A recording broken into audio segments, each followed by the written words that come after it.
conocimiento del Señor Jesucristo. He estado escuchando con referencia a la adoración y alabanza. Allá por los años 80, incluso leí un libro acerca de un escritor, si no me equivoco, se llamaba Jorge Imitián, de Argentina, que hablaba del señorío de Jesucristo. Y desde ese entonces yo me acuerdo que había un grupo de hermanos chilenos que promovían un movimiento que se llamaba el movimiento de la restauración. Fue por primera vez en aquellos entonces que yo comencé a ver lo que era la danza, lo que eran cantos diferentes, lo que era una adoración y una alabanza en donde se incorporaban la música judía, o por lo menos los tonos judíos y todo lo demás. De ahí en adelante, pues ese movimiento comenzó a crecer y pues ha llegado a ser lo que es el día de hoy. Pero una de las cosas y uno de los fenómenos que a mí personalmente me preocupa, hermanos, es que nosotros continuemos relacionando la adoración y la alabanza con la música y con los instrumentos. Si usted ve en la internet, cuando usted pone la palabra adoración, inmediatamente esa palabra adoración va acompañada de instrumentos musicales o de notas musicales.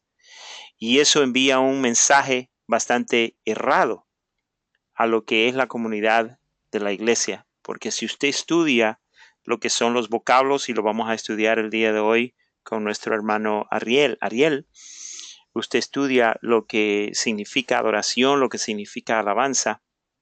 Estos términos son términos que son dedicados no con la miseria del hombre, sino que son dedicados a Dios mismo. Adoramos porque sabemos quién es Dios. ¿Quién es Dios? Es un Dios santo. Alabamos porque nos damos cuenta de los grandes hechos que Dios ha hecho para con su pueblo. O sea, celebramos los hechos de Dios cuando alabamos. Pero ambos van dirigidos a Dios. La adoración y la alabanza del día de hoy se ha dedicado a incorporar la miseria del hombre. Y a eso le llamamos adoración y alabanza. O sea que los cantos ya no son para Dios o por Dios, sino que son para celebrar las miserias o los dolores que yo padezco, y como diciéndole al Señor, Señor, ten misericordia de mí. Y eso no es adoración, eso no es alabanza. Entonces el día de hoy vamos a estudiar y vamos a ver con bases de la Escritura. Nuestro hermano Ariel va a estar hablando de este tema. Pero antes vamos a orar. Padre Celestial, te doy gracias por tu bondad, por tu amor, por la manera como tú te manifiestas a tus hijos. Gracias, Señor, por el privilegio de poder decir que hemos sido salvos de la ira que viene sobre el mundo. Oh Padre Celestial, te damos gracias por Jesucristo, por su muerte en la cruz, por su significado, por lo que hizo por mi vida, sacarme y liberarme del pecado, Señor. Te damos gracias, Señor Celestial, por tu palabra, porque tu palabra es la que nos nutre, tu palabra es la que nos alimenta, es la que nos provee de una conexión contigo, Señor, para entenderte y para amarte, para obedecerte, para caminar contigo, Señor, de una manera que te agrade, Señor. Gracias por tu palabra, porque también nos muestra la manera como tú perdonas a tu pueblo. Tú tienes, gracias, Señor, que tienes entendimiento de que somos carne, que fallamos, Señor. Pero a pesar de todo eso, tu palabra nos dice en 1 de Juan 1:9 que si confesamos nuestros pecados, Dios es fiel y justo para perdonarnos y limpiarnos de toda maldad. Oh Padre, gracias, infinitamente gracias, porque en este día podemos estar reunidos como tu cuerpo, como tu iglesia. Y tu palabra dice que donde están 2 o 3 reunidos en tu nombre, allí estás tú. Así que Padre Celestial, en este momento creemos que este espacio, este momento, allí donde estén mis hermanos juntamente, Señor Celestial, creemos que tú estás en medio de nosotros, Señor, y que el día de hoy por medio de tu palabra, por medio de lo que le has puesto en el corazón a tu siervo, a tu hijo Ariel, y por medio de la ayuda de tu Espíritu Santo, Señor, vamos a aprender algo bueno, algo que nos ayude a poder, Señor, adorarte y bendecirte como el Dios que eres, Señor. Gracias. Ahora, Padre, toma control de nuestro hermano Ariel, de su mente, de sus pensamientos, de su corazón, y quita toda palabra de hombre, Padre, para que él pueda enseñarnos tu sagrada palabra, Señor. Te pido por cada uno de los hermanos que está escuchando, bendícelo, ayúdalos y fortalécelos, Señor. Te lo pido en el nombre santo de Jesús. Amén. Es todo el tiempo suyo, hermano Ariel. Con ustedes, nuestro hermano Ariel, desde la Argentina. Adelante, hermano. Amén, hermano, gracias. Bien, fui convocado para desarrollar el tema de adoración o alabanza y la importancia de conocer su significado, contraste y teología. Entonces, bien, vamos a tratar de definir en qué consiste lo que intentamos compartir con los hermanos, qué es una teología. Bueno, es qué dice Dios acerca de algo, ¿verdad? Teos viene del griego que identifica a la deidad, a Dios, y logía viene de logos, o sea, de la palabra dicha por Dios acerca de un tema. Y el tema que queremos saber, ¿qué dice Dios acerca de la adoración o la alabanza? ¿Alabanza o adoración? ¿Serán acaso la misma cosa? Eh, es un tema muy amplio, así que vamos a tratar de puntualizarlo y tomar solo un aspecto de lo que es la alabanza y la adoración. Eh, Vamos a partir desde una afirmación. Alabanza no es lo mismo que adoración, creo que eso lo deben saber todos mis hermanos. Confío que el espíritu que nos alimenta es el mismo y hay cosas que son bien seguras, bien ciertas para todos nosotros. Pero a veces la lectura bíblica no es bien recibida o nos falta profundizar en el tema y la gracia de Dios permite de que los siervos que uno ha conocido a lo largo de su vida hayan desarrollado este tema. Eh, Voy a tratar de esquematizar eh, primeramente qué significa o cómo identifica la escritura, la Biblia, cada uno de estos dos conceptos o estos dos acontecimientos. ¿Qué es la alabanza? Mire, en el Antiguo Testamento podemos encontrar varias formas de pronunciar o de expresar algo que en castellano, en el español, nosotros interpretamos como alabanza y así lo hemos traducido en las versiones de nuestra Biblia. Uno de los términos que se emplea para definir lo que nosotros traducimos como alabanzas es Halel, es un término hebreo que se centra más que nada en destacar un ámbito de celebración, donde se glorifica a Dios, básicamente, de un modo cantado, ¿verdad? Hay una alegría, hay un gozo, hay una exaltación de Dios a través de una forma de celebración. Tiene mucha connotación con esto, nosotros solemos emplear mucho este término, Halel. Nosotros los cristianos acostumbramos, al menos todavía aquí, celebrar alguna expresión bíblica y afirmar alguna verdad bíblica cuando alguien lo dice desde arriba del púlpito y exclamamos aleluya. Y aleluya viene de Haleluya, Haleluya, que se traduciría como alabemos a Jehová. Es una invitación, la expresión aleluya es vengan, alabemos a Dios, vengan, alabemos allá, a Jehová. ¿eh? Es una expresión muy importante, por favor tengámosla en cuenta. Esta palabra, esta expresión, Halel, Haleluya, es expresada al final de los tiempos. Si vemos en el libro de Apocalipsis, su versículo 1 dice, Apocalipsis capítulo 19, verso 1 dice, después de esto oí una gran voz de gran multitud en el cielo que decía, aleluya, salvación y honra y gloria y poder son del Señor Dios nuestro. Esta es el área donde hay un júbilo, donde es aceptada y es recibida la novia del Cordero, está antes de las bodas, de la cena de las bodas del Cordero. 4 veces repite la expresión aleluya, hay una convocatoria, hay un ambiente de fiesta.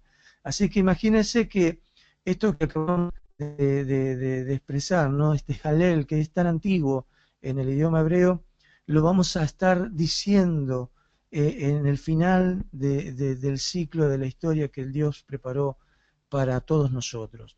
Hay otro hebraísmo, otra palabra hebrea que también se utiliza mucho, principalmente como una expresión de agradecimiento, que es yadá. Es un hebraísmo, una palabra hebrea, se dice yadá, que tiene más que ver con una acción de gracias, de loor, alabanza a Dios. Esta expresión la utilizó por primera vez, la vamos a encontrar en las Escrituras, la dijo Lea, una de las esposas, la primera esposa de Jacob, cuando nació su cuarto hijo, Judá justamente, de la tribu por la cual viene nuestro Salvador, nuestro Señor Jesucristo. En el libro de Génesis, capítulo 29, los que toman nota, en el verso 35, van a ver que Lea allí dijo esta expresión de alabanza, dice, alabaré a mi Señor, porque le ha dado un cuarto hijo, ¿verdad? Por lo cual su esposo la iba a mirar con más atención, decía ella. En el libro de los Salmos está citado en más de 70 ocasiones esta expresión, Yadá. Recuerden que dijimos que Jalel es celebración, Yadá tiene que ver con la expresión de agradecimiento. Hay una última palabra que es menos empleada en las escrituras antiguas, en el Antiguo Testamento, que tiene su raíz hebrea en la palabra Teilá. Y es muy importante porque no solo rinde loas a Dios como creador del universo y de todas las cosas, sino que de este Teilá toma nombre el libro que nosotros conocemos como de Salmos. Teilá es singular, Teilim es el plural de esta palabra, que vamos a ver que tiene una connotación de plegaria, ¿eh? Porque su raíz de Teilá, la raíz de la palabra Teilá es la palabra tefilá, que significa específicamente una plegaria. En el Salmo 72, versículo 20, dice, aquí terminan las oraciones de David, hijo de Isaí. Ahí se emplea esta expresión. Dice, aquí terminan las oraciones, las tefilot, que tefilot es el plural de tefilá, ¿verdad? De David. O sea que los salmos, el libro de salmos, los hebreos, los judíos, los llaman Teilim, ¿verdad? El libro, nosotros lo llamamos libro de salmos, ellos lo llaman el libro de Teilim, el libro de las plegarias vendría a significar.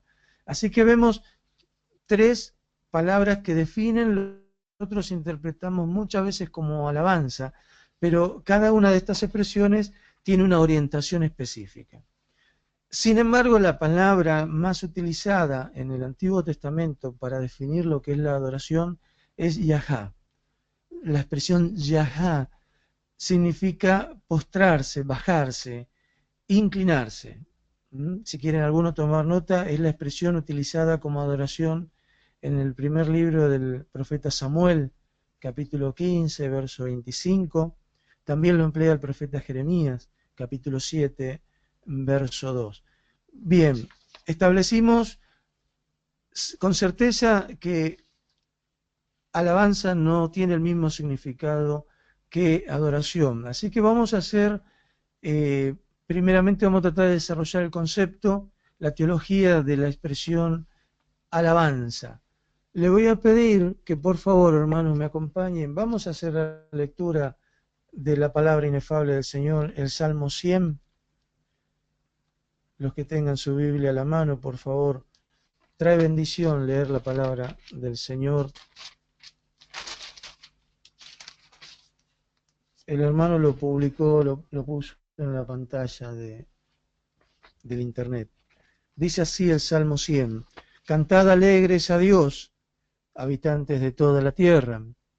Servid a Jehová con alegría. Venid ante su presencia con regocijo. Reconoced que Jehová es Dios. Él nos hizo y no nosotros a nosotros mismos. Pueblo suyo somos y ovejas de su prado.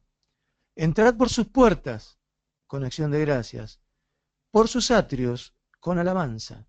Alabadle, bendecid su nombre, porque Jehová es bueno, para siempre es su misericordia y su verdad por todas las generaciones. Amén. Bien, ¿por qué elegí empezar la lectura con este salmo?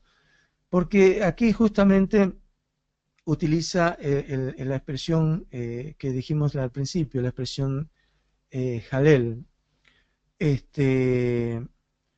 donde expresa un gozo, una alegría, y da un lugar específico donde expresar esa alegría. Leímos en el versículo, permiso, un segundito. En el versículo 4 van a ver que dice, entrad por sus puertas con acción de gracias, por sus atrios, con alabanza. Quiero que tomen nota de esto específicamente. Esta expresión es muy importante en el desarrollo que le vamos a estar dando al estudio de la expresión alabanza. Vamos a tomar el ejemplo de la expresión teilá en este caso, la que dijimos que tiene que ver específicamente con la adoración, ¿verdad? Al Señor, con rendirle loas, del cual toma el nombre el libro de Salmos. Dice, yo me hice un apunte, ¿verdad?, que quiero compartir con ustedes, de tal modo que nos sea ayudado para comprender la profundidad de su significado. Dijimos que Teilá tiene origen en Tefilá, y Tefilá, que es plegaria, tiene otro origen todavía más profundo, que es una expresión que se pronuncia Perilá, que es el juzgamiento.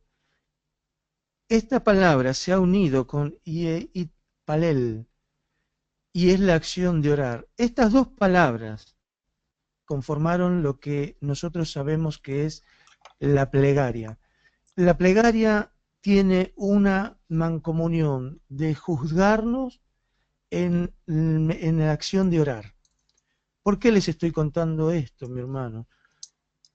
Porque la expresión alabar, en la forma en que la utiliza, por ejemplo, el libro de Salmos, cuando utiliza esta expresión, es una invitación a alabar a Dios, pero del modo que nos presentemos ante Él, haciendo un ejercicio de juzgar nuestros actos, un autoexamen de conciencia. Alabar es un ejercicio de preparación que nos permite acercarnos a la presencia de Dios, del modo que lo hacemos cuando vamos a participar de un evento, por ejemplo, tan importante como lo es la Santa Cena. ¿Recuerdan la recomendación del apóstol Pablo? Primera de Corintios, capítulo 11. Voy a citarles aquí rápidamente, les voy a leer capítulo 11 de Corintios, verso 28 al 32. Recuerden esta expresión, siempre la leemos en la Santa Cena. Por tanto, dice la palabra de Dios, pruébese cada uno a sí mismo y coma así del pan y beba de la copa, porque el que come y bebe indignamente sin discernir el cuerpo del Señor, juicio come y bebe para sí. Por lo cual hay muchos enfermos y debilitados entre vosotros, y muchos duermen. Si pues nos examinásemos a nosotros mismos, no seríamos juzgados. Mas siendo juzgados, somos castigados por el Señor, para que no seamos condenados con el mundo. Amén. Así que si nosotros hacemos así lo dice el apóstol, si pues nos examinásemos a nosotros mismos, no seríamos juzgados y, por supuesto, recibir el castigo que mereceríamos, porque nosotros mismos estamos haciendo un ejercicio de introspección. Así que presentarnos al Señor con alabanza significa que empezamos a hacer un ejercicio mediante el cual evaluamos nuestros actos y nuestros hechos.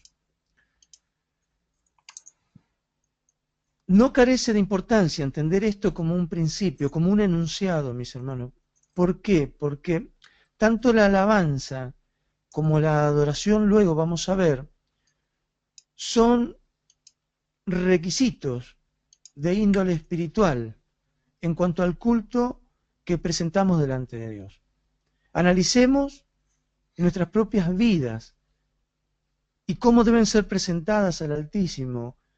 San Pablo nos dice en Romanos capítulo 12, verso 1, que debemos presentarnos como sacrificio vivo. En este sentido, el de presentarse ante Dios. Yo les voy a hacer un ejercicio, voy a tratar de hacerlo breve y claro, mis hermanos, de esto que justamente está en el Nuevo Testamento, pero lo podemos ver claramente a través de un salmo en el Antiguo Testamento, el Salmo 116. No sé si mi hermano lo va a poder pegar en la pantalla. Sí, 116, ¿qué, hermano? Salmo 116, efectivamente. Mire, no lo voy a leer completo, pero sí déjeme contarles que este Salmo 116, desde el versículo, en los versículos 1 y 2, afirma que, el autor del Salmo, ¿verdad? El salmista en este caso, él afirma que ama a Jehová y explica por qué. Ha inclinado a mí su oído. En el versículo 3, el salmista reconoce su estado de muerte y en el cuarto declara lo que hizo. ¿Qué hizo el salmista? Invoqué, dice, el nombre de Jehová, diciendo, libra ahora mi alma. Desde el versículo 5 en adelante desarrolla una descripción de lo que Jehová empezó a hacer en su vida.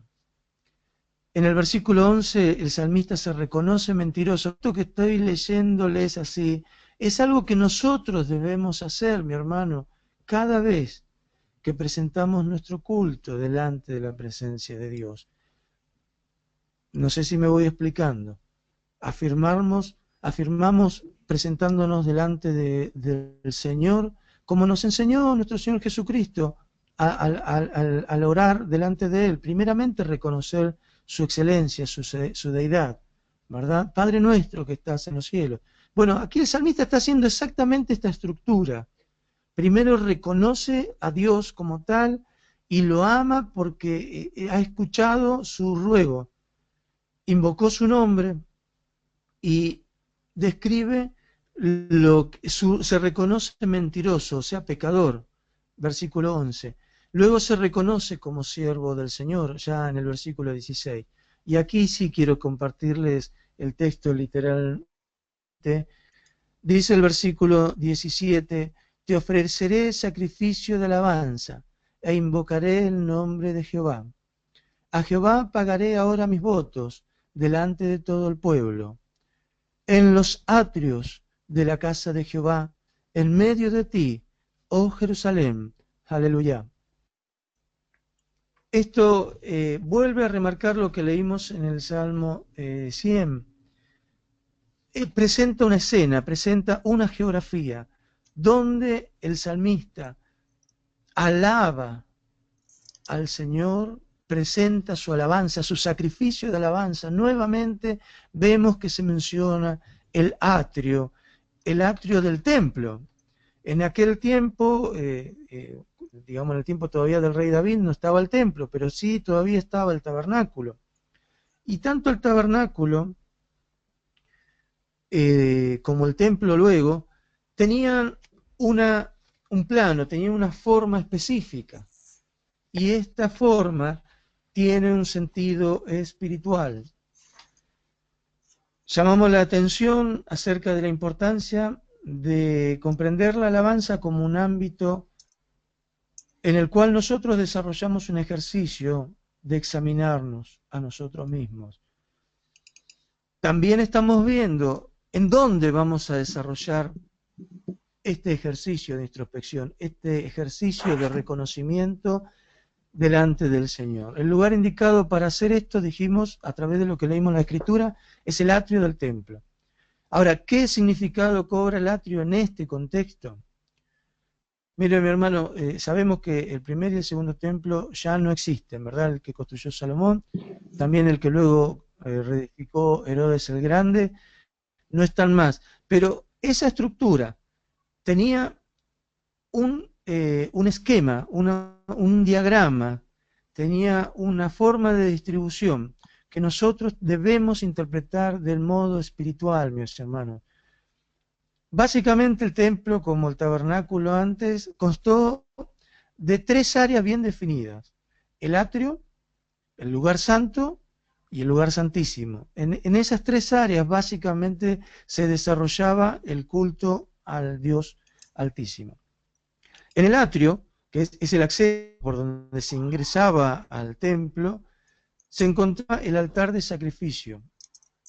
Allí se inmolaba y se seccionaba el animal presentado en sacrificio para luego ser presentado en holocausto. Estaba el altar de sacrificio y estaba el altar de bronce, una especie de un receptáculo grande de agua donde se lavaban las partes del animal sacrificado. Allí se mezclaba agua y sangre al lavar estas piezas. Mire, hasta aquí ya tenemos una imagen neotestamentaria, mis hermanos, o sea, una imagen de Cristo, una imagen, mire, en el altar de sacrificio, comparémoslo, como el altar donde se sacrificó a nuestro Señor Jesucristo, donde estuvo la cruz. Es un altar donde se mata al animal de sacrificio, un altar, y el altar es el Gólgota, es la cruz, el sacrificio. Pero también hay un lugar donde hay agua, y esa agua se mezcla con sangre, y del costado de nuestro Señor Jesucristo brotó agua y sangre cuando el soldado romano lo traspasó con su lanza. Este es el lugar donde todos podemos acceder. Recuerden, mi hermano, que el sacrificio de Cristo es en beneficio de todos, de toda la humanidad. Hay una invitación generalizada en esto, y esto se produce en el atrio del templo. En el atrio del templo nos presentamos beneficiándonos con el acto de amor y de salvación que fue hecho como pago de nuestros pecados. Allí todos pueden ofrecer un sacrificio de alabanza. Los impíos como los justificados se unen en un ámbito donde, como dice el Salmo 150, todo lo que respire, alabe a Jehová. Salmo 150, verso 6. Pregunto, ¿todo lo que respire? ¿Todo lo que respire puede alabar a Dios? ¿Es así? Sí, mi hermano, porque si así lo dice la Escritura, tengo que decir sí y amén. Todo lo que respira, aún lo inanimado, mi hermano, el reino mineral, la química, todos los componentes de lo que Dios ha creado, todo está hecho para la alabanza y la gloria de su nombre. No hay condicionamientos para alabar a Dios. ¿Por qué? Porque todos tienen que tener la oportunidad de acercarse al lugar donde Dios se hace presente. ¿Cómo estaríamos acercarnos a Él? Bueno, mi hermano, presentando sacrificios de alabanza. Pero cuando lo hacemos, todos debemos un ejercicio de análisis de qué es nuestra vida, cómo hemos vivido hasta ese momento. Tenemos una oportunidad en la obra redentora que Cristo vino a hacer. El Salmo 150 que acabo de nombrar, miren, nos ofrece, dice 10 veces, alabemos, alaben. Mire, déjeme buscarlo un instante, por favor. Está en la pantalla, ¿ok, hermano? Ok, alabad a Dios en su santuario. Alabadle en la magnificencia de su firmamento. Alabadle por sus proezas. Alabadle conforme a la muchedumbre de su grandeza. 10 veces dice alabadle y termina el verso 6 diciendo todo lo que respira, alabe, ajá, aleluya. Alabadle con panderos, alabadle con cuerdas, con címbalos de júbilo, ¿verdad? Hay muchas formas en las que el hombre y la mujer pueden acercarse al atrio del templo, alabando a Dios. Cantad alegres, habitantes de toda la tierra, leíamos en el Salmo 100. Entrad por sus puertas con acción de gracias, por sus atrios con alabanza. Amén. Así que el requerimiento para estar en sus atrios es bastante sencillo: ser habitante de toda la tierra. Ahora, ¿qué ocurre, mi hermano? Luego de esta instancia hay otro tipo de alabanza. En el patio, en el atrio del templo, hay un gozo, hay un regocijo, el sacerdote está allí haciendo el sacrificio, nuestro sacerdote, nuestro sumo sacerdote, el cual es Cristo Jesús, está pagando el precio de nuestros pecados, y nosotros nos alegramos en su presencia y reconocemos que somos mentirosos, que habíamos sido ladrones, pero ahora ya no queremos robar más, y nos confesamos delante de él. Había otro recinto antes de llegar a la presencia misma de Dios, la cual estaba en el lugar santísimo, y este ya era un recinto cerrado. Recuerden que les dije, está el atrio, está el lugar santo, y luego estaba el lugar santísimo, allí donde descansaba el arca del pacto. Bueno, en el lugar santo ya es un lugar edificado y había tres elementos claramente definidos.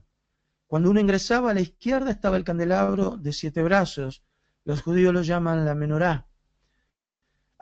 Ya estaba la mesa con los panes de la propiciación, y de frente al que ingresaba al lugar santo, contra el velo detrás del cual se hallaba el lugar santísimo, estaba el altar de incienso. Y vuelvo a insistir, todos estos esquemas tenemos que verlos con un profundo sentido espiritual, porque son lectura a nuestro espíritu de cómo debemos acercarnos a la presencia de Dios. De modo que, habiendo ya hecho un acto de contrición, ya hemos confesado nuestros pecados, nos hemos arrepentido y nos rendimos absolutamente a la voluntad de Dios y en sus preceptos en Cristo Jesús, seguimos avanzando, alabando su nombre, pero en este ámbito. Este ámbito no es solo para aquel que está dispuesto, sino también para aquel que es aceptado. Aquí ya empieza a haber alguna condición, mi hermano. No todas las ofrendas, no todas las alabanzas son aceptadas simplemente por Dios. Caín también trajo una ofrenda, la trajo antes que Abel. Ofreció de lo que él tenía, de su cría, de su ganado. Pero el Señor miró con agrado la ofrenda que trajo Abel. Hermanos, Dios mira los corazones. El ceremonial solo nos ofrece un ámbito adecuado. El corazón contrito y humillado es la verdadera ofrenda de paz con la cual nos presentamos delante de Dios. Ahora, ¿quiénes se van a presentar ya en ese lugar santo? Por favor, le voy a pedir al hermano si nuevamente nos ayuda y pone en pantalla el Salmo 24, porque es muy clarificador en cuanto... Dijimos que todo lo que respire pasa por el atrio, ¿verdad? Alabe a Jehová. Ahora, el Salmo 24, en sus versos 3 y 4, nos ofrece un pantallazo, una vista de quiénes van a poder acceder al lugar santo. Dice el Salmo 24, versículo 3, ¿quién subirá al monte de Jehová? ¿Y quién estará en su lugar santo? Y el versículo 4 declara, el limpio de manos y puro de corazón, el que no ha elevado su alma a cosas vanas, ni jurado con engaño. Imagínense, hermanos, ¿qué clase de alabanza será la que presenten hombres y mujeres limpios de manos, de corazón puro? ¿Verdad que no puede ser una alabanza de simples cánticos o de palabras insufladas, expresiones vanas? El lugar santo será un lugar de alabanza superior, de personas cuyas almas no están ocupadas, como dice el Salmo, en cosas vanas. Nuestro juramento de fidelidad es verdadero, es sin engaños, es sincero delante de Dios. Mire, el candelabro simboliza la luz, unción y presencia del Espíritu Santo. Ya no es un ámbito en el que todos pueden acceder, mi hermano. Nosotros buscamos la presencia del Espíritu Santo de Dios en nuestra vida. Ya cuando avanza nuestro culto racional en la presencia de Dios, entendemos que necesitamos la presencia del Espíritu de Dios en nuestros corazones, y esta alabanza ya cobra otra entidad. Están los panes de la propiciación, y estos representan la invitación de Jesús a que participemos con Él, en unidad con Él, en paz con Él. El altar de incienso representaba las oraciones de los justos. La oración de los santos somos nosotros, mis hermanos. ¿Quiénes son los justos? Somos los justificados. Yo cuando leo la palabra de Dios, la palabra los justos, y me incluyo en ellos, no como justo de mi propia justicia, por supuesto, sino justificado por la justicia que presentó Cristo Jesús en la cruz del Calvario. La oración de los santos se eleva como una fragancia que agrada a Dios. Así es la alabanza de los que con el transcurrir del culto ya nos hemos confesado, nos hemos arrepentido y hemos comprometido nuestra fidelidad, y nos dejamos llenar de la presencia del Espíritu de Dios. Aceptamos participar de la invitación de Jesús. Allí están los panes de la propiciación. Tomad, comed. Esto es mi cuerpo, le dijo el Señor allí en uno de los evangelios. Simplemente voy a citar en Mateo capítulo 26, verso 26, pero también el apóstol San Pablo nos lo recuerda en Primera de Corintios, capítulo 11, como lo hemos leído, en el verso 24. El rey dice: tomad, comed, esto es mi cuerpo. Claro, nuestra alabanza ya se presenta como una oración, mi hermano, la súplica del que comprende cuán alto precio se ha cobrado aquel rescate de nuestras vidas. Los que ingresan al lugar santo ya no baten palmas, ni ingresan ejecutando instrumentos. Se hacen eco del Salmo 141, versículos 2, hasta el versículo 4. Se lo leo, mis hermanos, no lo busque. Dice así la palabra de Dios. Salmo 141, versos 2 al 4. Suba mi oración delante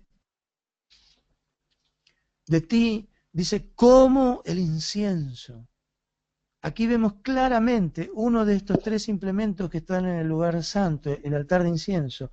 Suba mi oración delante de ti, como el incienso, como una oración. El don de mis manos, como la ofrenda de la tarde. Pon guarda en mi boca, oh Jehová, guarda la puerta de mis labios, que yo ya no esté hablando cosas vanas, mis hermanos. Dice la palabra de Dios, no dejes que se incline mi corazón a cosa mala, a hacer obras impías con los que hacen iniquidad, y no coma yo de sus deleites. Aleluya. La alabanza, mis hermanos, es una disciplina mediante la cual podemos bendecir a Dios, rendirle un tributo. Y esto no tiene condiciones, es sin restricciones, al menos en un inicio. Por ello es importante que invitemos a todos a alabar a Dios, porque es un mandamiento. Todo lo que respire, alabe a Jehová. Sería una contrariedad, sería una contradicción aceptar que estemos vivos, pero no alabemos a Dios. Esto en cuanto a la alabanza, mis hermanos. Quiero seguir un poquito más con este ejemplo que les estoy tratando de ofrecer, que es el esquema que vemos en la estructura del tabernáculo y luego en el templo. Porque también en el templo hay un espacio para la adoración. Y aquí ya voy a entrar en el tema de la adoración. Voy a dejar por un instante el asunto de la alabanza y vamos a desarrollar un poquito acerca de la adoración. Se dieron cuenta, mis hermanos, que poco hemos nombrado la expresión cánticos, poco hemos expresado música. Sabemos que hay un cántico de alabanza, de júbilo, de gozo, con instrumentos, con palmas. Pero mire, le vuelvo a insistir, mi hermano, esto es una cuestión ceremonial. Es un ámbito que nos permite acercarnos a Dios con una expectativa. Así comprendo yo la alabanza. Adoración. El concepto de adoración está mucho más explicado, o más explícito, mejor dicho, en el Nuevo Testamento que la alabanza.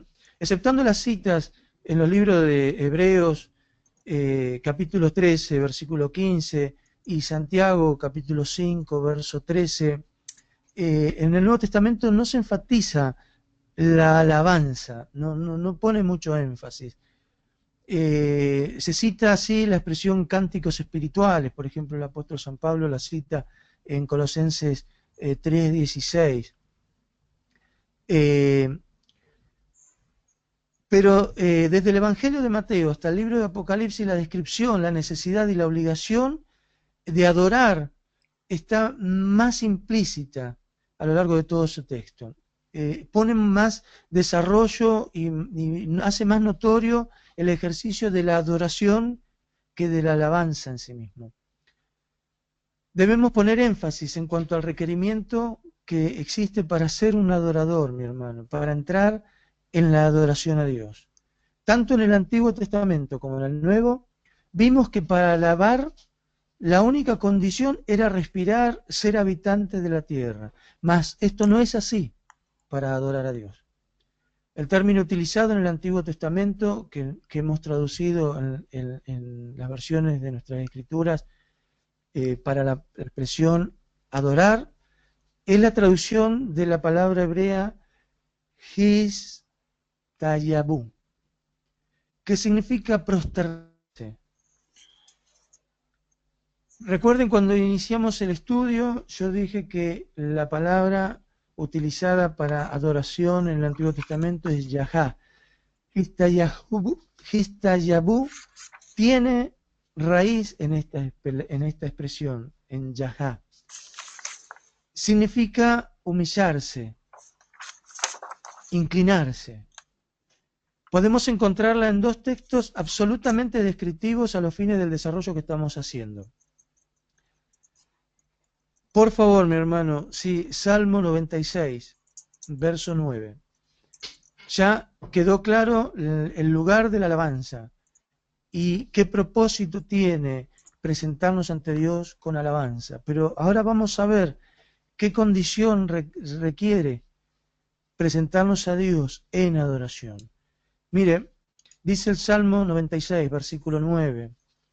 Adorad a Jehová en la hermosura de la santidad. Temed delante de él toda la tierra. Fíjese que para presentarnos en adoración delante de Jehová, hay que hacerlo en la hermosura de la santidad.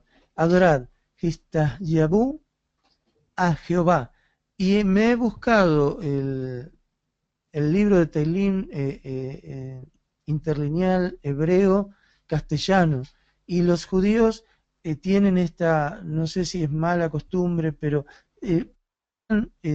transliterar o transcribir el nombre sagrado del Señor, las cuatro letras del tetragramaton, Yod Hei Vav Hei, y ellos reemplazan constantemente la palabra Jehová o Yahweh, como distintos lugares la pronuncian, Yahvé en otros lugares, y la reemplazan por el término Adonai. Pero en el original del texto dice Yod Hei Vav Hei. Adorad a Jehová en la hermosura de la santidad. Debemos revestirnos, investirnos de santidad, aprovechar nuestro paso por el atrio, nuestro paso por el lugar santo para adquirir esa santidad. Este hermoso salmo, el Salmo 96, va creciendo desde su primer versículo. Hay una invitación de cantar a Dios, alabar a Dios, describir su gloria, magnificencia, prodigios. Hay que describir la futilidad de los ídolos, no son adecuados los ídolos, hay que despreciarlos. Nuevamente, antes del versículo 9, hace una invitación a exaltar al verdadero Dios. Y sin embargo, en el versículo 9, dice claramente, adorad en santidad, la hermosura de la santidad. Esta forma expresiva también está plasmada en el Salmo 29, verso 2. Dice así el Salmo 29, verso 2, dad a Jehová la gloria debida a su nombre. Adorad. Istayabú, a Jehová en la hermosura de la santidad. Vamos llegando al lugar santísimo, mi hermano, allí donde la presencia de Dios en medio de su pueblo es real. Detrás de aquel velo, el velo que fue roto al momento de la muerte de Cristo en la cruz del Calvario, escondía, encerraba, separaba la presencia de Dios de los hombres. A ese lugar tenemos que acceder en santidad para poder adorarlo. Ya no son suficientes los cánticos alegres, los llenos de unción. Aquí comienza a ser necesario que estemos revestidos de santidad, prosternados delante de Dios. Leamos bien el Salmo 95, versos 6 y 7. Venid, adoremos y postrémonos.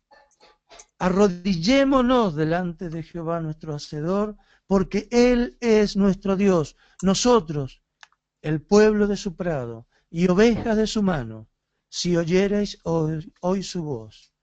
¿Cómo nos presentaremos delante de Dios? Arrodillémonos delante de Jehová.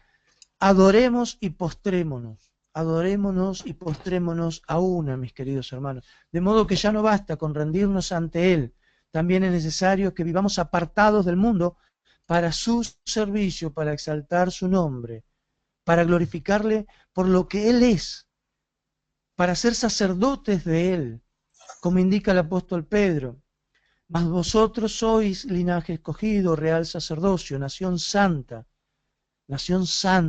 apartados del mundo, mis hermanos, pueblo adquirido por Dios, para que anunciéis las virtudes de aquel que os llamó de las tinieblas a su luz admirable.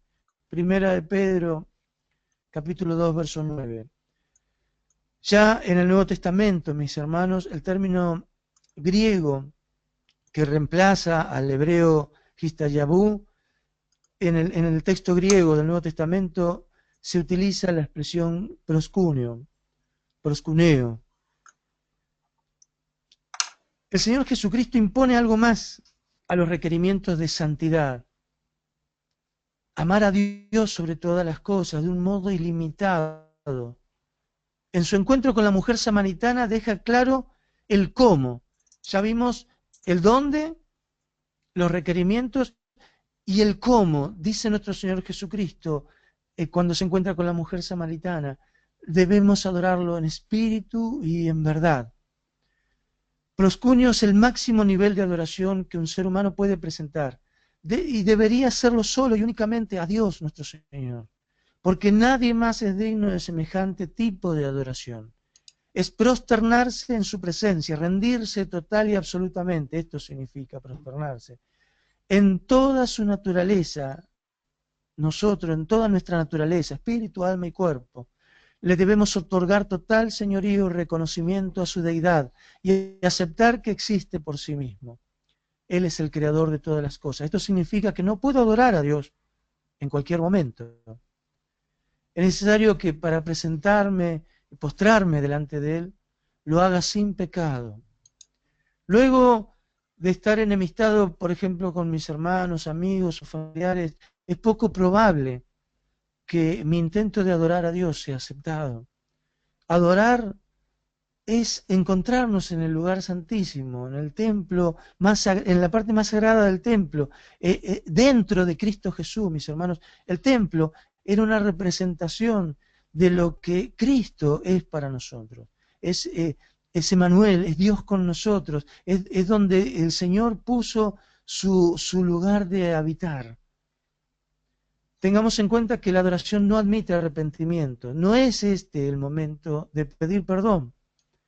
Antes de entregar adoración, recuérdelo, mi hermano, cuando pasamos por el atrio del templo, el lugar de sacrificio, es allí donde está la ocasión de arrepentirnos y de apropiarnos de la virtud del sacrificio de Jesucristo. Porque aquellos pecados, la suciedad nuestra, no son llevados ante la presencia del Señor y de su santidad, mis hermanos. Toda aquella inmundicia de pecados deben quedar en la cruz, afuera del campamento.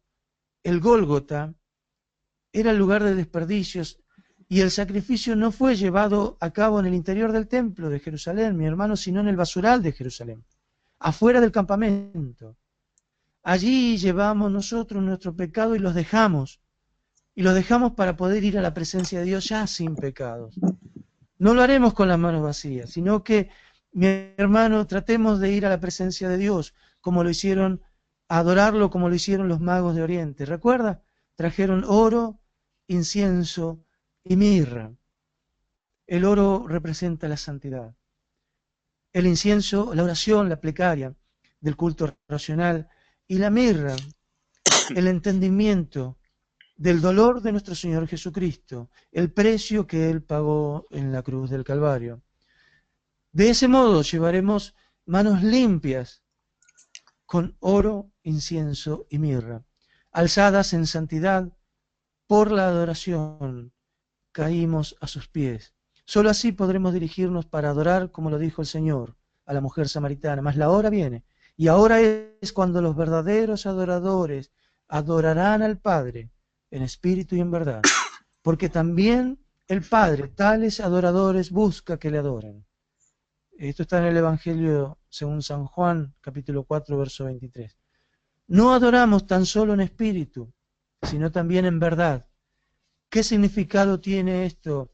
Mire, hace más de 5 décadas había un pastor bien reconocido aquí en Argentina, de origen español, que enseñaba que adoramos a Dios en espíritu y que la parte de la verdad se refiere al concepto con el hecho. Lo explicaba en estas palabras y puedo interpretar que una vida cristiana no solo se declara con palabras, sino que se deja ver en nuestros actos, el concepto con el hecho, con frutos espirituales. El que predica el Evangelio, el reino de Dios, quien predica sobre el reino, estará predicando a otros sobre el gobierno de Dios, y esto tiene que verse reflejado en su propia vida, que su vida está gobernada por el Señor. Bien, concluyo, mi hermano. La alabanza y la adoración conforman un escenario mediante el cual los salvados pueden presentarse ante Dios, presentados confiadamente delante del trono. Recuerdan el pasaje del libro de Hebreo, allá por el capítulo 4. Esta comunión será para que le permita vivir del modo adecuado, para estar preparado, mi hermano, para llevar adelante con éxito la gran comisión. Ambas, la adoración y la alabanza, son la práctica que nos permite alcanzar la gracia del Señor. Por las Escrituras sabemos que Dios ama la alabanza. No sé si tengo tiempo, quería hacer un ejercicio, como le dice el apóstol San Pablo a Timoteo en su segunda carta, que procure presentarse diligentemente delante de Dios, comprobado, dice, que usa bien la palabra de verdad. Hay versiones que ese usa bien dice traza bien la palabra de Dios, la palabra de verdad, perdón. Mire, les voy a citar simplemente, si aquellos que toman nota lo pueden hacer, Isaías capítulo 60, versos 17 y 18. Este capítulo del libro del profeta Isaías trata acerca de la gloria futura de Sion. Permiso, lo estoy buscando, un segundito.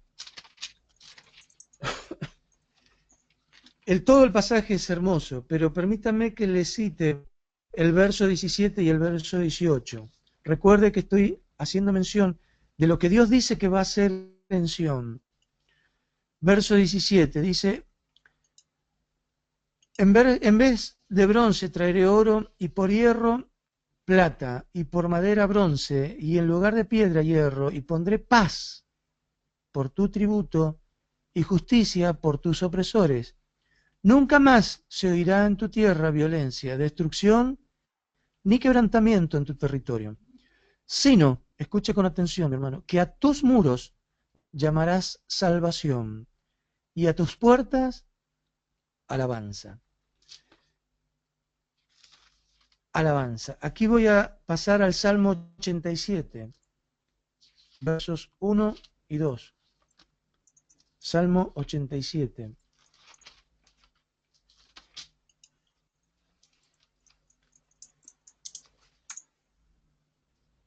Versos 1 y 2, Salmo 87, 1. Sus en el Monte Santo y dice descriptivamente, ama Jehová las puertas de Sión. ¿Cómo dijo el Señor a través del profeta que se llaman las puertas de Sión? Alabanza. Ama Jehová las puertas de Sión más que todas las moradas de Jacob. Así que yo no puedo evitar, mis hermanos, hacer una unión de conceptual acerca de que el Señor ama la alabanza. Si ama las puertas de Sión y las puertas de Sión se llaman la alabanza, esto está describiendo un profundo amor que el Señor siente y tiene hacia la alabanza. Él habita, dice así la palabra de Dios, que Dios habita entre las alabanzas de Israel en el Salmo 22. La alabanza es un medio por el cual aquellos que esperan a Jehová son quitados del pozo y el Señor replica en ellos un cántico nuevo. Quienes comprenden lo que de algún modo, aquellos que de algún modo dejan que el Espíritu Santo nos haga comprender cuán perdidos estábamos, cuán extraviados, cuán sin oportunidad estábamos de alcanzar paz y perdón y plenitud. Mira, mi hermano, esas personas que dejan que el Espíritu Santo les traiga convicción de pecados, nosotros, ellos, aquellos que puedan reconocerse, agradeceremos más porque mucho se nos ha sido perdonado. Esto lo vemos claramente en la escena descrita por el apóstol, por el evangelista Lucas en su capítulo 7. ¿Recuerdan la escena, mi hermano? Creo que alguna vez ha sido predicado en todos los púlpitos. Viene esta mujer de mala fama, de mala reputación, y vuelca sobre el Señor Jesús un perfume, vuelca sus lágrimas. Dice, a ver, permítame, por favor, lo voy a buscar, porque hay dos escenas donde el Señor en el Nuevo Testamento nos permite ver claramente un acto de adoración sincero, real. Y uno tiene una connotación muy fuerte para nosotros. Mire, permítame que le lea. Jesús se encuentra en la casa de Simón, el fariseo, y vino una mujer que era pecadora a la casa donde estaba Jesús. Y estando él a sus pies, llorando, Lucas 7, hermano. comenzó a regar con lágrimas sus pies. ¿Esto está en Lucas 7? ¿Está en Lucas 7? Lucas 7, sí, desde el versículo 38, estoy leyendo para hacerlo más conciso, capítulo 7, verso 38.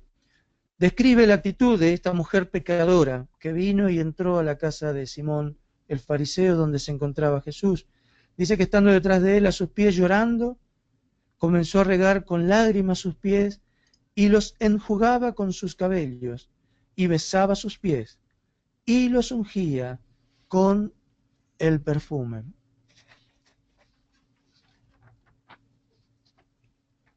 La escena es ciertamente, para mí es descriptiva, sus lágrimas de humillación. Nos presentamos delante del Señor para adorarlo en espíritu y en verdad, pero si no nos humillamos delante de su presencia, no hay forma que sea una adoración verdadera. Con lágrimas enjugaba con sus cabellos los pies del Señor. Ahí nos muestra un acto de servicio. Besaba sus pies, ahí está el amor con el cual nos presentamos delante de Dios. Y ungió con perfume. Hay un acto bastante emblemático en esto, porque Jesús cuando vio esto, y ya les leo a partir del verso 44 en adelante, capítulo 7 de San Lucas, verso 44, dice, y vuelto a la mujer dijo a Simón, ¿ves esta mujer? Entré a tu casa y no me diste agua para mis pies, mas ésta ha regado mis pies con lágrimas y los ha enjugado con sus cabellos. No me diste beso, mas ésta desde que entré no ha cesado de besar mis pies. No ungiste mi cabeza con aceite, mas ésta ha ungido con perfume mis pies. Por lo cual te digo que sus muchos pecados les son perdonados, porque amó mucho. Mas aquel a quien se le perdona poco, poco ama. Y a ella le dijo, tus pecados te son perdonados. Esta es la adoración que yo pretendo llevar delante de la presencia de Dios. Cuando presentada mi adoración, el Señor pueda decirme, tus pecados te fueron perdonados. También María, la hermana de Lázaro, es otro ejemplo de adoración agradable, reconocida por Jesús hasta el punto de decir, y afirma que donde quiera que se predique este evangelio en todo el mundo, también se contará lo que ella ha hecho. Y dice, ¿para qué? Para memoria de ella. No lo voy a leer ahora, mi hermano, porque no quiero extenderme tanto, pero también es una escena muy parecida en la cual María viene y rompe un perfume de alabastro de alto costo, lo cual Judas lo reprocha y le dice que ese dinero se podría haber vendido ese perfume y dado el dinero a los pobres. Sin embargo, el Señor Jesucristo lo pondera y dice que donde quiera que se predique este evangelio en todo el mundo, será recordado este hecho para memoria de esta mujer. Así que imagínense la trascendencia que tiene nuestra adoración. Dios habita entre las alabanzas de su pueblo. Debemos alabar a Dios por lo que Él es por sí mismo, del modo que podamos presentarnos ante Él en sus atrios, pasar por el lugar santo y acceder a su presencia en el lugar santísimo, que no era un lugar físico para nosotros, mis hermanos, sino que es un lugar donde alcanzamos la estatura espiritual que el Señor pretende de nosotros. Y no hemos hablado de música, y no hemos hablado de instrumentos, porque hasta donde puedo entender lo que mis pastores han enseñado a lo largo de, doctrinalmente a lo largo del tiempo, teológicamente, la música es un canal, pero la alabanza que el Señor acepta es la del corazón. Amén, hermano. No sé si me excedí mucho en el tiempo. Por favor, deme una indicación. Sí, Que el Señor esté bendiciendo. amén. Ok, entonces he puesto aquí lo que nuestro hermano habló acerca de lo que es alabanza y los vocablos con los que la palabra alabanza se define, y luego el vocablo con el que la palabra adoración se define. Obviamente estos son vocablos hebreos, y también nuestro hermano mencionó el término proskuneo, que es en el griego. Ok, este es el momento, hermano, de que si usted tiene alguna pregunta específica en cuanto al tema alabanza y adoración, este es el momento que usted la puede hacer, ¿ok? Así que el que quiera hacer alguna pregunta, por favor, abra su micrófono.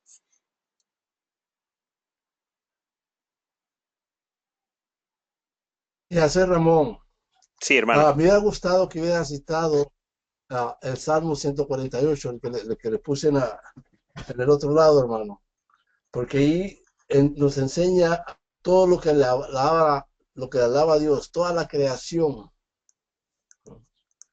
para que los hermanos lean el Salmo 148.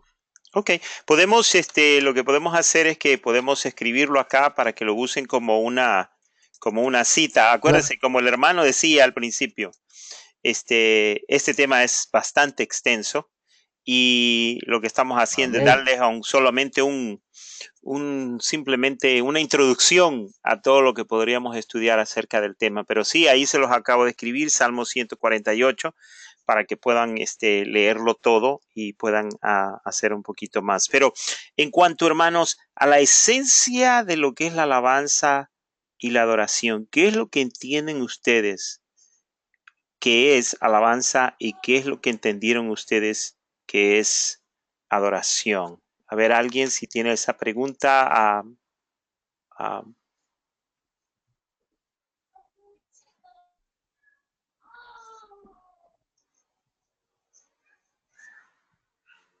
o la pregunta vendría siendo, hermanos, ¿qué es alabanza y qué es adoración? ¿Cuál es la diferencia entre los dos? Establecimos desde el principio, nuestro hermano nos dijo al principio, antes de decir cualquier otra cosa, que alabanza y adoración no es lo mismo. Cuando usted alaba, ¿qué hace? Cuando usted adora, ¿qué hace?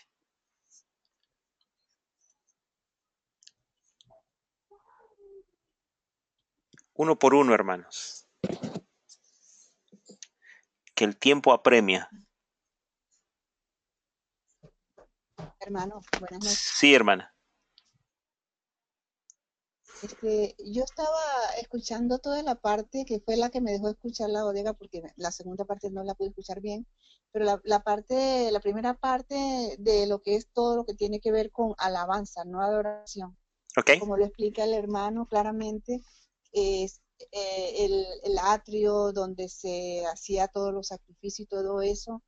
No, o sea, la alabanza que uno hace en la iglesia ahorita es como muy alegre, como que no tiene nada que ver con todo lo que él está explicando, ¿no?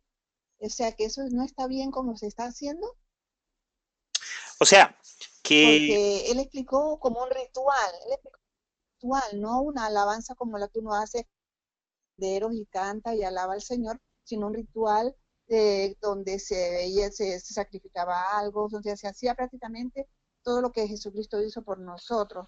No la alabanza que uno hace que en la iglesia canta y alaba y después pasa a la adoración donde uno empieza como a concentrarse y a adorar al Señor, ¿no? sí, Entonces yo quedé un poquito como, no sé, como que no Pido se está haciendo permiso. esto. sí, claro, hermano Ariel. Sí, Sí, mi hermana Miriam, mire, lo primero que hemos leído ya como introducción al tema es el Salmo 100. Recuerde que dice, cantad alegres a Dios. La expresión llevaba una connotación de alegría, de panderos, de júbilo. El pueblo podía entrar hasta el atrio. Solamente ya los sacerdotes podían ingresar al lugar santo, pero hasta el atrio todos podían ser testigos. O sea, hay una fiesta, cuando se produce, se imagina que ellos estaban tan contentos como nosotros cuando ingresamos al culto, porque alguien iba a expiar sus pecados. Eso es una ocasión de júbilo, de alegría. Bueno, hay muchos salmos que hablan, el Salmo 98 dice, cantad alegres a Jehová, toda la tierra. Hay un paralelismo muy grande entre alabanzas y cantar las alabanzas. El poder y alegría en su morada, dice Primera de Crónicas, capítulo 16, verso 27. Luego de la alabanza, cuando David trajo el arca del pacto, después de alabar a Dios, Dios sella ese pacto, ¿verdad? Salmo 96, verso 1 al 13, es todo un cántico de alabanza. La invitación es generalizada. En el Salmo 96 mismo, en el verso 8, dice, traed ofrenda y venid a sus atrios. Tributad a Jehová, oh familia de todos los pueblos. O sea, habla de que hay una invitación generalizada, ni siquiera solo para Israel, sino para todos los pueblos de la tierra. Amén. sí. Amén. Nosotros por supuesto nosotros por supuesto en nuestro culto imitamos estas disposiciones. Por eso ingresamos con júbilo, con alegría, cantando cánticos que nos lleven a decirle al Señor gracias, al decirle Señor, perdóname, Señor, aquí estoy en tu presencia, me gozo, me alegro, y bueno, vamos a ponernos serios, vamos a decirlo así, y vamos a reconocernos delante de su presencia. Y luego participamos ya de algunas adoraciones, las cuales pretenden, de alguna forma musical, representar aquel lugar santísimo, donde decimos que la presencia de Dios descienda sobre la congregación. Amén. Sí, o sea Sí, que no está mal, pues, no está mal alabarle, o sea, la cuestión es la letra, ¿no? De las alabanzas también, pues que van hacia uno, no más exaltarle, sino que es un ritual, pero de una manera diferente, pero entregado totalmente al Señor, ¿no? O sea, está bien, pues, porque uno quiere saber si está haciendo las cosas bien, ¿no? Que como estamos aprendiendo, la idea es esa, ¿no? Aprender y realmente ver qué es lo que estamos haciendo nosotros, ¿no? sí, les voy a explicar algo, hermanos.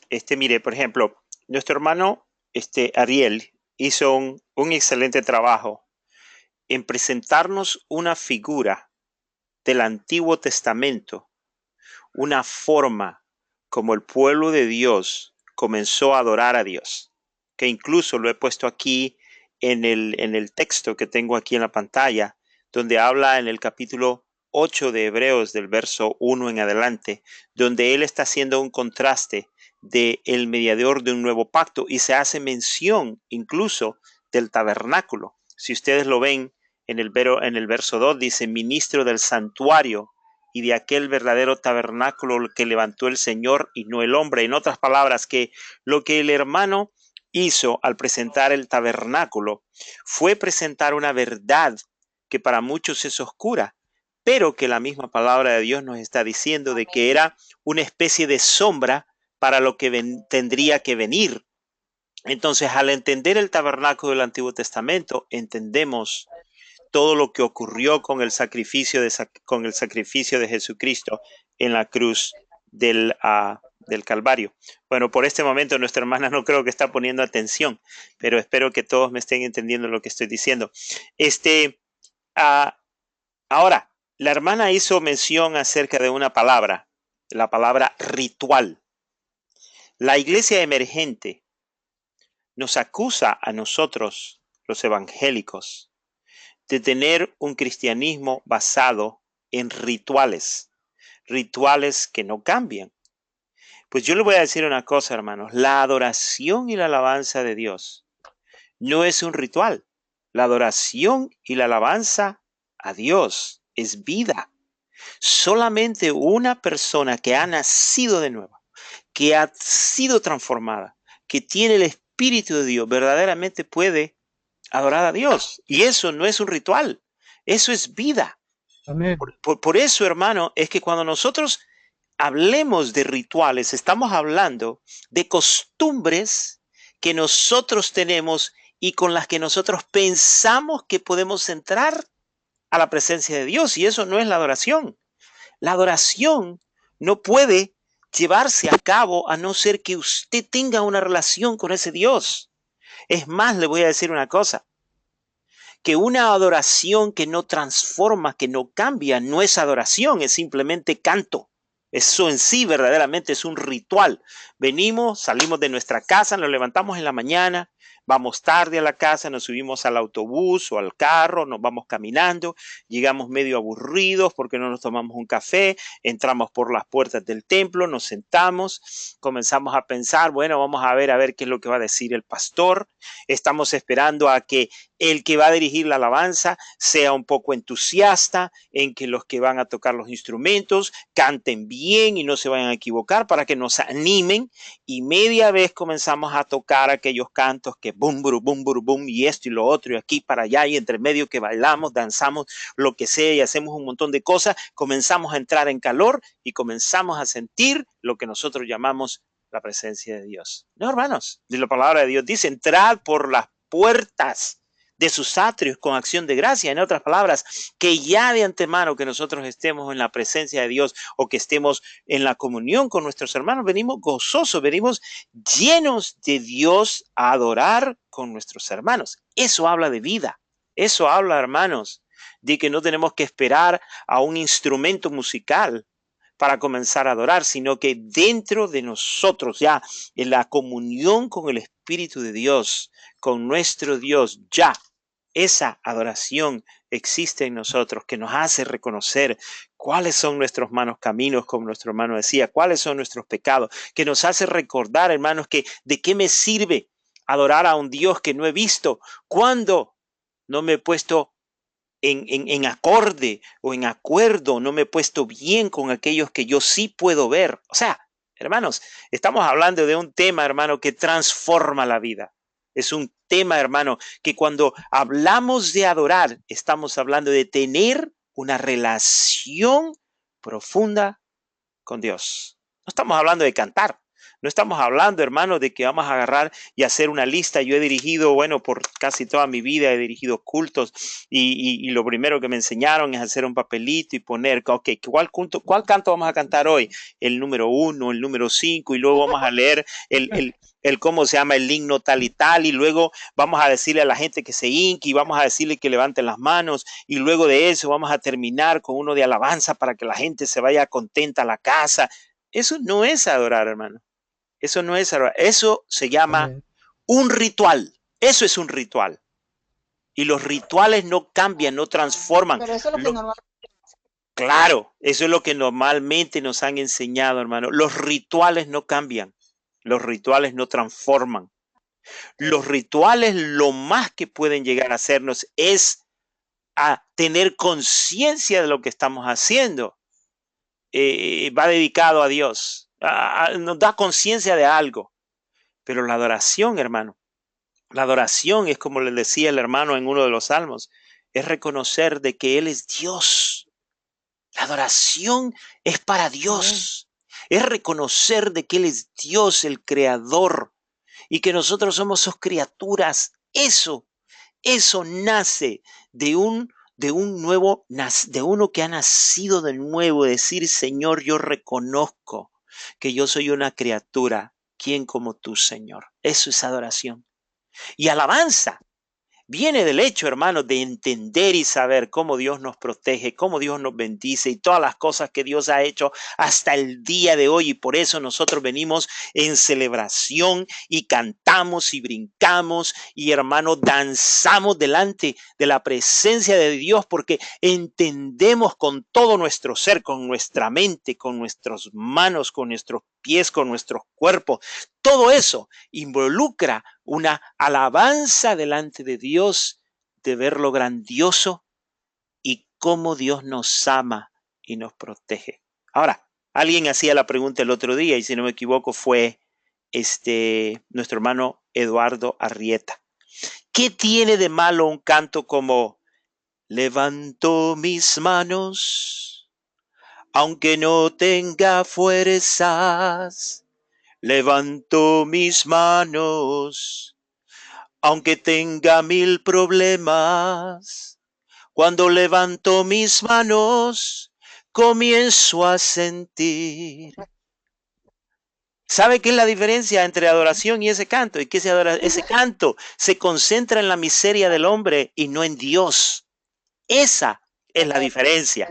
Aunque es un canto transicional, que es bonito, que usted cuando lo canta puede sentir todo lo que se concentra en usted, se concentra en sus problemas, se concentra en el hecho de que usted no tiene fuerzas, pero eso no es adoración a Dios.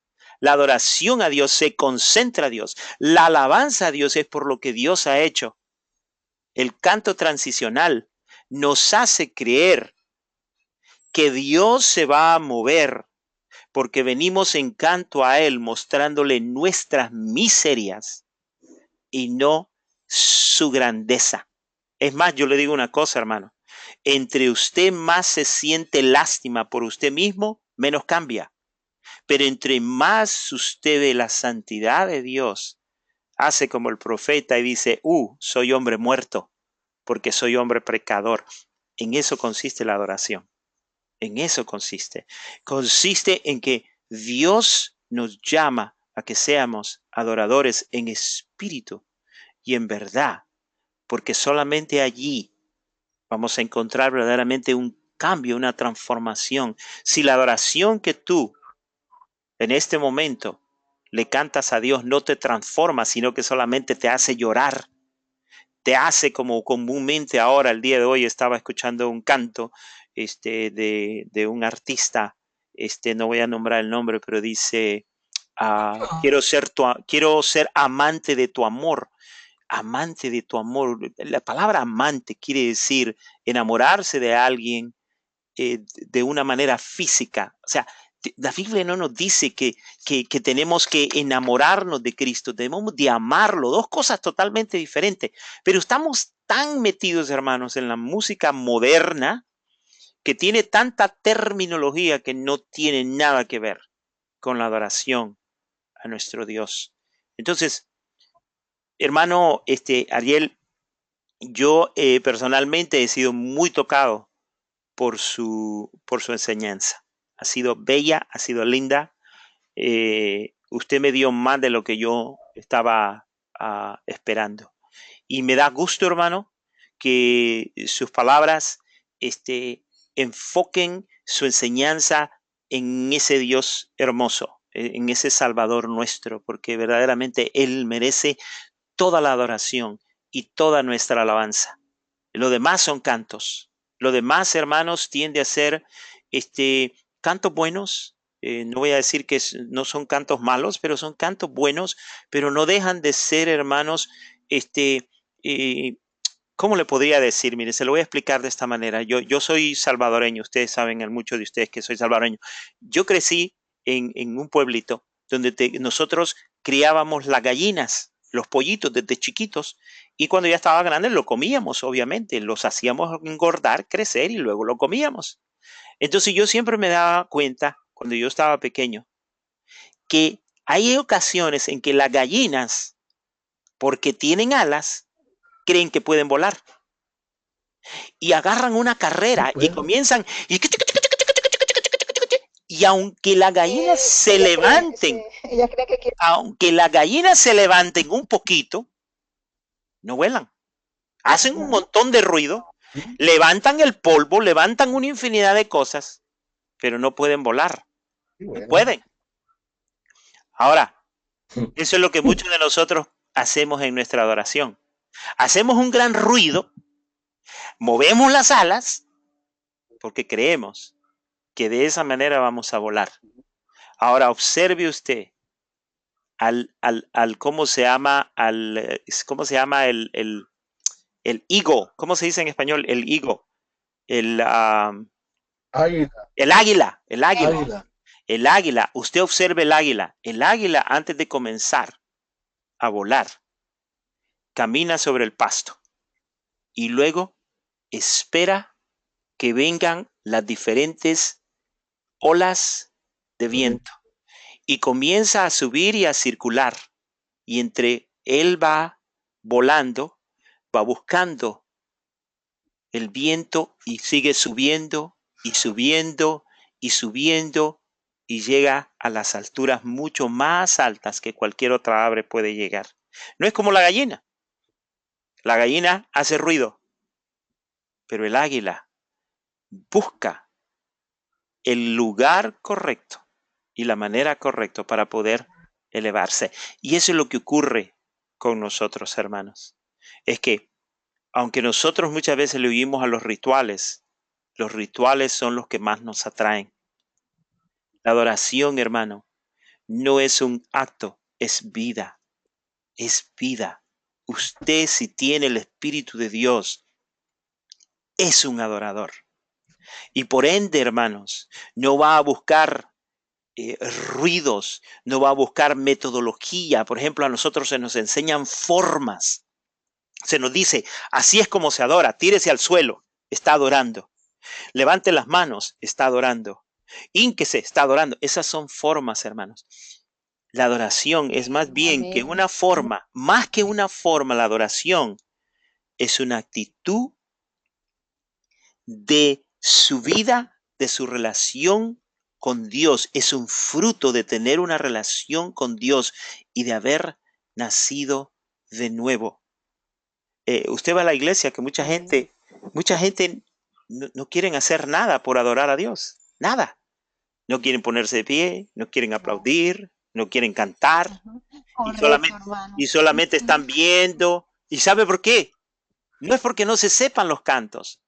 Es que no tienen una relación con Dios. Y para poder disfrutar a Dios, tiene que tener una relación con Dios. Si no hay relación con Dios, hermano, la culpa no es de los que están dirigiendo, la culpa no es de los músicos, la culpa no es del pastor, no, la culpa es de usted. La culpa es suya. Esa es la realidad de las cosas, hermanos. Pero bueno, hermano, no les quiero quitar más su tiempo. Vamos a continuar este tema y vamos a tener que decirle a nuestro hermano Ariel que regrese. Hermano, usted no ha terminado. ¿Me escuchó? Sí, amén, hermano, sí. No ha terminado, hermano. Aquí no ha terminado usted. Y le voy a dar otra asignatura. Yo se la voy a enviar por su correo para que continuemos hablando de este tema.